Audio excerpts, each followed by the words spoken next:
수리랑닷컴의 광쌤입니다. 안녕하세요. 지난 시간에 등차 수요를 조금 봤는데 모든 걸 다 할 수는 없고 꼭 피했으면 하는 거 필요한 사항들 몇 가지 더 있지만 그러기까지 좀 시간이 좀 제약이 있어서 그렇게까지 못 해드렸는데 가끔 가다가 좀 필요한 사항이 있으면 좀 말씀을 좀 드릴게요. 이거 이제 등비 수열 같은 경우도 등차 수열처럼 일반항이 일반항 그리고 이제 하배 일반항에 대해서 이야기를 하는데 요거 나가기 전에 제가 이제 한 가지 조금 이제 뭐가 있냐면은 우리가 공부하는 대부분의 것들이 이전 거하고 다 연계가 되어 있잖아요. 예를 들어서 이런 문제가 있다고 해요. kx 마이너스 105가 0이다. 이때 세 실근이 알파, 베타, 감마가 순서대로 등차 수열을 이룬다. 그럼 K가 얼마냐? 자, 이런 게 주어져 있을 때 이제 K 값이 얼마냐? 이건데 얘네들이 등차 수열을 이룬다.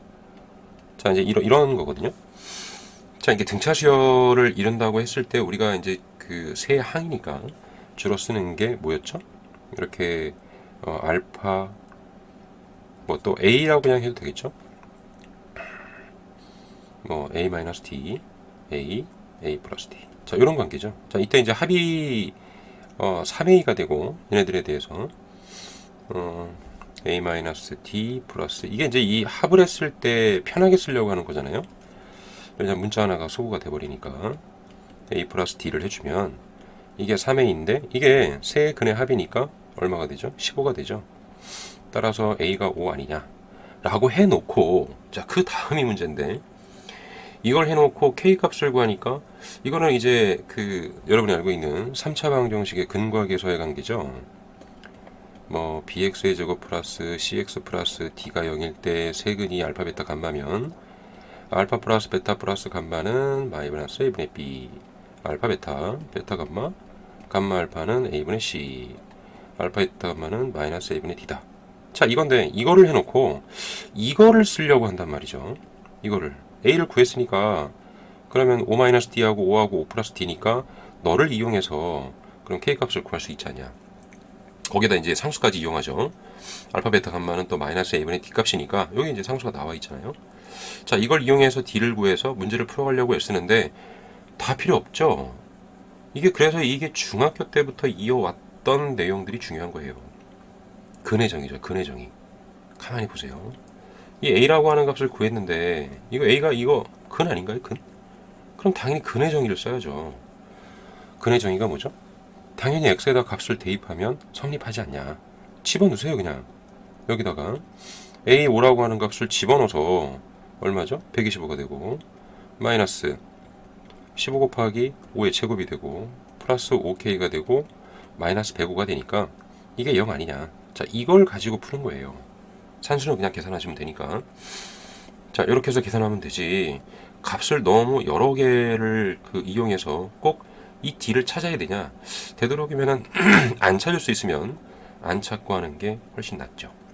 자, 이거 하고 거기에 지난 시간에 이제 했던 것 중에서 등차 수열의 합도 마찬가지죠. 뭐였죠? 2분의 첫 번째 항 A1이고 n번째 항에다가 곱하기 n이다. 자, 이렇게 해서 이제 말씀을 드렸었는데 요것도 마찬가지로 꼭 첫 번째 항이어야 되냐? 그렇지 않아도 되죠. 이게 n-1 곱하기 n으로 해도 되고 이런 식이잖아요. 즉 2분의 얼마가 되죠? ak 플러스 a에 n- k 플러스 1 곱하기 n. 자, 이런 식으로 이제 일반항을 만들어 놨는데 지난 시간에 이게 좀 헷갈려서 여기 좀 복잡해서 일부러 제가 말씀을 안 드렸는데 간단하게 이런 정도 내용 말씀드릴게요. 이게 일반항이라고 하는 게 한 가지만 고집해서 책이나 교과서에 있는 내용만 쓰지 않으셔도 됩니다. 자, 이건 근해정이니까 꼭 생각해 두시고 자, 그렇게 하시고요. 이거는 이제 지울게요. 나중에 돌려보시면 되니까. 자, 이거는 좀 지우도록 하고 오늘은 등비 수열은 지난 시간에 했고 이 등비 수열에 대해서도 일반항이 일반항 꼴이 있겠죠. 그리고 제가 이제 학생들에게 하는 이야기가 등비가 더 쉽니 등차가 더 쉽니 그러면 항상 하는 이야기 등차가 더 쉽습니다 라고 말씀하시는데 아닙니다. 등비가 더 쉬워요. 이 B라고 하는 이 비례식에 관련해서 이게 약하니까 아마 등비 수열이 더 어렵다고 하는데 그렇지 않아요. 좀 아쉬움이 남습니다. 그 이유를 좀 이따 설명해 드릴게요. 자, 일반항이죠, 여기도. 우선 그 첫 번째 항이 주어져 있을 때 이게 A1R의 n-1 제곱이죠. 이거는 전항에 대한 다음 항의 B 전항에 대한 다음 항의 B 값이 일정하다. 자, 이렇게 해서 나오는 게 이제 이 등비수열의 일반항인데, 자, 요것도 꼭 이렇게 A1을 써야 됩니까? 아니죠. 얘도 AN을 K번째 항으로 쓰고 싶다라고 하면 n-K로 쓰면 돼요. 그래서 이걸 이용해서 문제를 풀어주시면 되고, 지금 장황하게 처음부터 설명해서 나가는 게 아니라고 했죠. 여러분에게 좀 팁도 드리고 그렇게 하면서 최대한 간단히 풀 수 있는 정리 내용이에요. 기본적인 사항들은 물론 여러분들이 당연히 이제 교과서나 이제 이런 걸 보고 이제 했을 거라고 생각을 하고, 물론 뭐 질문하시면 언제든지 답변은 드릴 테니까 그런 내용이라고 생각하시고, 예를 들어서 꼭 A1을 구해야 되냐? 그렇지 않아도 돼요. 즉 예를 들어서 두 번째 항이 2다. 뭐 다섯 번째 항이 54다. 자, 이럴 때 그 일반항이 뭐냐? 일반항이 뭐냐라고 하면 굳이 이거를 R을 계산하려고 또 A1R의 4제곱이라고 두고 나누고 이런 거 하지 마시고, 이 다섯 번째 항이라고 하는 거, 이건 편의상 제가 또 이렇게 쓰지만 안 쓰고 바로 계산하셔도 돼요. 그냥 두 번째 항에서 R을 3번 곱하면 되는 거죠. 즉 54라고 하는 값은 2 곱하기 R의 세제곱이고, 54라고 하는 게 2 곱하기 27이니까 따라서 R은 3이지 않냐. 이렇게, 즉 AN이라고 하는 값도 꼭 A1을 여기서 찾아야 됩니까? 안 찾아도 돼요. 이걸 쓰든가 그냥 두 번째 항부터 하고 싶다 라고 하면 공비가 3이었고, 따라서 n- 얼마죠? A2가 2니까 이거의 2제곱 이렇게 해도 상관없겠죠. 즉 이게 이제 그 첫 번째 항을 굳이 찾아서 뭐 해도 상관은 없지만 꼭 그럴 필요는 없다라는 걸 말씀을 드리는 거예요. 자, 등비수열이라고 하는 게 B의 값이기 때문에 오히려 쉽다고 했더니 B를 못한다고 등비수열을 어려워한다. 물론 당연히 이제 비례식을 잘 못하면 어렵겠죠. 자, SN 같은 경우는, 얘 같은 경우는 1-R분의 이게 첫 번째 여기다 쓴 값, 이 값을 무엇으로 하느냐에 따라서 뒤에 있는 이 n이 결정이 되겠죠. 이렇게 되겠죠. 또는 뭐 이걸 이렇게 안 쓰고 이렇게 써도 되죠. A1에다가 1-R분의 저 두 번째 항부터 쓸 건데요. 그럼 항수는 n-1개가 되겠죠. 자, 이런 식으로 된다는 것도 좀 기억해 두시고, 이게 누차 말씀드리지만은 이 등차든 등비든 수열은 이 공식의 노예가 되면 큰일 난다고 말씀드렸어요. 아무튼 뭐 이런 식이라는 거, 이걸 이용해서 관련한 문제들 많이 풀 수 있을 거예요. 조금 아까 드렸던 그 등차 수열의 그 3차 방정식의 예제도 등비 수열도 나올 수 있죠. 세 개의 근을 뭐 R분의 A, 뭐 R분의 A, 뭐 AR 이렇게 두고 또 A 구해서 요 A 값을 대입해주면 그럼 또 답이 나오겠죠, 그죠? 물론 문제들은 어렵게 만들고 꼬아놓으면은 한두 끝도 없죠, 물론. 자, 그럴 때마다 그거에 대해서 하나씩 배운 내용을 가지고 이런 것들도 마찬가지죠. 이렇게 차근차근히 써나가 주시면 좋을 것 같아요. 등비중앙도 있죠, 물론. 그래서 오히려 등비수열 같은 경우는 여러분에게 많은 말씀을 드릴 게 별로 없어요, 사실. 여기에 이제 추가로 활용 문제라 그래서 뭐 복리법, 원리합계는 이제 더 이상 안 나오죠. 원리합계는 경제수학으로 넘어갔기 때문에 더 이상 안 나와서 여러분이 참 다행으로 생각을 할 텐데, 그거는 선생님들 입장에서도 다행이에요. 그걸 설명하려면은 거의 이제 은행 직원이 돼야 되기 때문에, 요즘 은행 직원은 또 그렇게 하지도 않아요. 아무튼 대신에 그 복리법에 쓰였던 이 A의 1 플러스 R의 n제곱이라고 하는 요 내용은 좀 알고 계셔야 돼요. 이거 일명 흔히 이제 반감기 쪽으로 이야기가 되면서 들어가는 거라, 요거는 이제 나중에 시간이 나오면 지수함수 쪽이나 혹시 이런 쪽에 또 해야 할 팁이나 이런 게 있으면 같이 보충해서 좀 해드릴게요. 자, 요 내용들이 그렇고요. 여기 이제 제가 이제 팁이라고 했고, 공식이라고 한 건 뭐냐면, 이 팁은 뭐냐면요, 그 첫 번째 항과 이게 등차 수열 같은 경우에 이 등차 수열, 등비 수열도 마찬가지예요. 등차하고 등비 수열에서 둘에서 이 첫 번째 항이 공차하고 같고 첫 번째 항이 공비하고 같으면 그냥 팁이에요. 여러분 알고 계신 분은 뭐 그냥 넘어가셔도 되고, 그러면 이게 A의 n 플러스 m, 그러니까 n번째 항과 m번째 항의 합은 뭐하고 같다? n 플러스 m번째 항과 같다, 그 얘기예요. 됐죠? 요거는 꼭 그 등비수열이니까 이 등비수열에서는 당연히 이제 곱을 하겠죠? 곱을 했을 때도 n 플러스 n번째 항과 같다. 자, 요런 내용이라는 거. 이거 직접 확인해 보세요, 한번. 뭐 등차수열 나열 시켜놓고 등비수열 나열 시켜놓고 하면 되니까, 그러니까 이런 관계가 있다라고 하면은 뭐다? 아, 첫 번째 항이 공차거나 첫 번째 항이 공비가 되는 거구나, 공비와 같구나, 이런 생각으로 이제 문제를 좀 풀어주시면 되고, 공식 한 가지를 제가 드린다고 하는 건 너무 풀이가 혹시 나오면, 자주 나오는 것 같진 않은데 혹시라도 나올 때 이렇게 되는 게 있어요. n제곱이 a1 곱하기 a2 곱하기 an의 제곱이고, a1분의 1, a2분의 1에서 am분의 1의 n제곱이다. 단 이때 an은 물론 등비수열이에요. 자, 등비수열에서 하는 이야기니까. 자, 이런 정도고, 요거를 그냥 시간 남은 김에 요거 좀 할까요? 요게 이제 제가 수열의 합을 좀 먼저 좀 봐드리고 가려고 이제 그러고 했던 건데, 요걸 좀 봐드릴게요. 이게 이제 어떻게 해서 이게 나왔는지에 대해서 여러분이 좀 알 필요가 있어요. 요게 뭐냐면, 단위를 보는 거예요.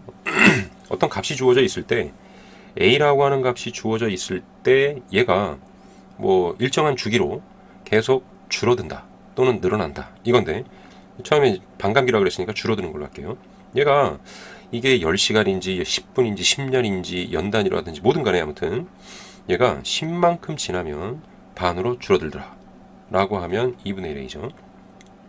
또 10만큼 지나면 이가 또 절반이 되니까 2분의 1의 제곱의 A가 될 거고, 또 10만큼 지나면 2분의 1의 세제곱의 A가 돼서 계속 나갈 거예요. 자, 이렇게 주어져 있을 때 우리는 항상 이 A라고 하는 이 관점에서 쳐다보는 거기 때문에 얘네들은 10만큼 지나면 1제곱, 20만큼 지나면 2제곱, 30만큼 지나면 3제곱이 되는 거죠. 그럼 T만큼 지나면 어떻게 되죠? 요걸 질문을 하면 대답이 안 되는 거예요. 이게 뭐냐면 일종의 함수죠, 함수. 이렇게 생각해도 되잖아요. 10을 집어넣었을 때 1이 나오고, 20을 집어넣었을 때 2가 나오고, 30을 집어넣었을 때 3이 나오더라. 그럼 t를 집어넣었을 때는 얼마냐? 라고 이야기를 해주면 어떻게 되죠? 이게 2분의 1에 이게 10분의 t제곱의 a가 되죠. 이렇게. 이때 반으로 줄어드는 이 기간인 여기에 적혀있는 요게 바로 반감기인 거예요. 반으로 줄어드는 기간이죠, 이게. 자, 이걸 얘기하거든요. 그럼 이제 이거를 이런 식으로 유도할 수 있는 건 이게 아니고, 이게 뭐냐면 좀 더 근본적으로 가져가 보는 거예요. 얘를 좀 더 근본적으로 가져가서 이게 10만큼 지나면 이렇게 A가 10만큼 지나게 되면 반으로 줄어드니까 빼면 되죠. 이렇게, 즉 1-2분의 1의 A 아니냐. 또 10만큼 지나면 이거의 반으로 줄어드는 거예요. 그러니까 A의 2분의 1의 A인 이 식에다가 마이너스 2분의 1의 A 마이너스 2분의 1의 A만큼이겠죠. 자, 이런 식으로 계속 가는 거예요. 그러니까 여기가 이게 공통으로 들어가 있으니까 A의 1-2분의 1, 그리고 여기 또 하나가 있으니까 요거의 제곱이 되겠죠. 자, 이런 식으로 가는 거예요. 그 다음은 당연히 1-2분의 1의 세제곱, 이런 식으로 가서 밑에 t만큼 지나면 어떻게 되지? 그럼 A의 1-2분의 1의 10분의 t제곱, 이렇게 되는 겁니다. 이 구조만 간단하게 알면은 별로 어려운 것도 없어요. 그죠? 무조건 외우려고 그러면 하지 말고 이 식 자체가 어떤 구조를 가지고 나왔는지 확인하면 돼요. 이거 마이너스잖아요. 네, 마이너스죠, 당연히. 바꿔드릴게요. 이거를, 아니 꼭 이거 뭐죠? 꼭 줄어들어야 됩니까? 아니요, 늘어나도 상관없어요. 이렇게 다 플러스 만들어주면 되잖아요. 전부 플러스를 만들어서 늘어나면 되죠. 꼭 이게 2분의 1이 됩니까? 아니 2분의 1 아니어도 돼요. R만큼 늘어난다고 하죠. 이렇게 R만큼 늘어난다고 하고 꼭 10만큼입니까? 아니 뭐 1로 해도 돼요. 1 단위로 계속 나가는 거죠. 이렇게 나갔을 때 여기는 n이 된다면 그럼 n 후에는 어떻게 되냐? 따라서 a의 1 플러스 r의 n제곱입니다. 자, 이런 구조로 나오는 게 바로 이 복리법에 해당하는 거고, 이걸 가지고 이제 원래 이제 2분의 1로 형태로 따지는 게 이제 반감기죠, 그죠? 반으로 줄어드는 기간은 여기에 살아있다. 이런 정도를 좀 알고 가시는 거예요. 됐죠? 자, 이게 이제 어려운 게 아니고 당연히 해야 될 거예요. 원래 이게 등비 수열이라고 하는 거는 지수함수하고 관련이 있기 때문에 아마 지수나 지수함수 상형 로고에서 이걸 한번 본 적이 있을 겁니다. 그걸 다시 이 등비 수열에서는 복리법이라고 하는 그 이자 계산 그런 관계로 해서 문제를 풀어나가는 거죠. 꼭 복리법은 아니죠. 이게 일정한 기간을 두고 처음의 값이 a인데 뭐 박테리아나 뭐 이런 걸 가지고 많이 문제가 나오잖아요. 일정한 기간 동안 얼마씩 늘어나더라 라고 했을 때 그럼 몇 년에 얼마가 되냐 라고 하는 그런 형태의 문제가 되죠. 그렇게 어려운 게 아니라서 좀 잘해 주셨으면 하는 바람입니다. 여기는 등비수열은 뭐 크게 문제될 건 없다고 보는 거예요. 혹시 뭐 궁금한 게 있으면 언제든지 댓글 남겨주시면 말씀을 드릴게요. 자, 간략하게 이제 수열의 합은 참 할 얘기가 많은데 수열 합에 대해서 간략하게 말씀을 드릴게요. 수열의 합에 이제 시그마가 있죠. 요거를 이제 시그마라 그러는데 그리스어죠. 합의 기호. 얘는 시그마 주로 k 꼴 1에서 n까지 ak라고 하고 얘를 어떻게 하죠? 첫 번째 항 a2, a3라고 해서 이렇게 일정한 규칙을 갖는 항들의 합, 수들의 합 이거를 간단하게 이렇게 시그마로 우리가 표현을 해주는 겁니다. 자, 여기서도 마찬가지인데 시그마는 원래 공식이 아니에요. 시그마는 그냥 이렇게 줄기차게 나가는 이런 합에 대해서 간단하게 표현하고자 했던 겁니다. 주로 그래서 이제 통계에서 많이 나오죠. 이게 통계에서 주로 많이 써주고 많이 활용도 많이 하고요. 근데 이거를 뭐 시그마에 마치 공식처럼 해가지고 뭐 시그마 k 뭐 시그마 k는 얼마 1부터 n까지만 생략할게요.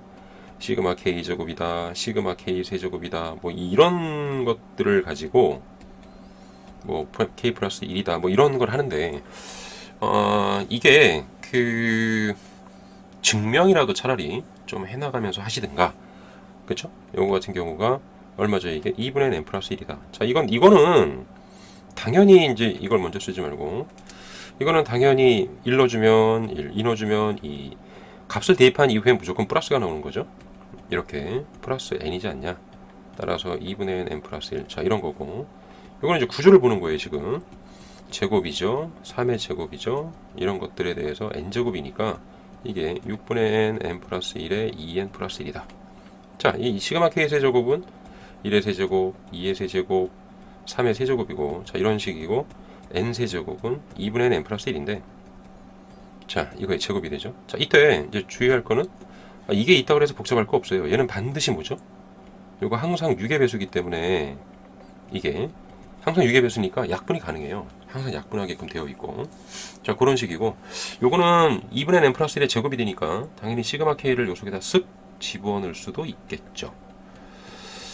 자, 이런 식이고요. 자, 요거에 이제 얘 같은 경우는 이게 3분의 n 플러스 1 그리고 n 플러스 2가 되고요. 이거의 확장도 있고요. 자, 요 항에 대해선 이 시그마에 대해서는 이거 증명을 해보는 게 좋아요. 최초로 여러분들이 증명할 때 아마 얘를 가지고 교과서에 그게 자세하게 나와 있을 텐데 요거를 증명할 때 쓰는 게 있죠. 값을 하나씩 대입해서 규칙을 잡거나 일정한 값을 찾아내는 그런 형태, 즉 축차 대입이 여기서 처음 나오는 거예요. 축차 대입이라고 하는 거 일정하게 계속 대입해 나가는 그런 방식인데 이거 상당히 중요합니다. 따라서 이게 있다 그래서 복잡하게 생각하지 마시고 다음 시간에 한번 제가 이제 증명을 할 텐데 거기에 외에 이제 수열 합이라고 해서 여기에 관련한 여러 가지 것들 이제 문제를 많이 풀 겁니다. 저하고 이걸 꼭 증명도 해보시고 그렇게 열거 나열하는 거를 게을리하시면 안 돼요. 뭐 간단하게는 또 이런 거 있잖아요. 뭐 시그마 예를 들어서 k제곱 플러스 2k 마이너스 1이야 라고 해서 이거 구해봐 라고 하면 여기는 공식을 막 남용하는 거예요. 저는 이제 학생들에게 얘기를 하죠. 야, 그렇게 하지 말고 너만 쓰고 너를 굳이 뭐 하려고 이거를 시그마를 쓰냐. 너는 이게 6분의 n 플러스 1에 2n 플러스 1이겠지만 너는 그냥 n제곱 아니냐 이거예요. 이렇게 n제곱 왜 되는지는 또 말씀을 드릴게요. 자, 이렇게 나눠서 등차를 할 수 있으면 등차 세울라지 그걸 굳이 시그마라고 하는 저 공식이 있다고 줄기차게 내려 쓰는데 되도록이면 공식에 놓여도 되지 말 것이며 공식을 남용하지 말란 얘기예요. 여기 이제 이 수열의 합족은 할 얘기가 참 많습니다. 자, 이거 다 하게 되면은 꽤 오랜 시간이 걸리니까 오늘은 간단하게 여기까지 하고 공식 몇 가지 드리고 오히려 등비수열은 좀 쉽기 때문에 제가 간단하게 소개만 좀 해드렸어요. 뭐 질문사항이나 궁금한 점 있으면 댓글 남겨주시고 이 수열의 합족에서는 다음 시간에 조금 더 보도록 하겠습니다. 네, 솔량닷컴의 광쌤이었습니다.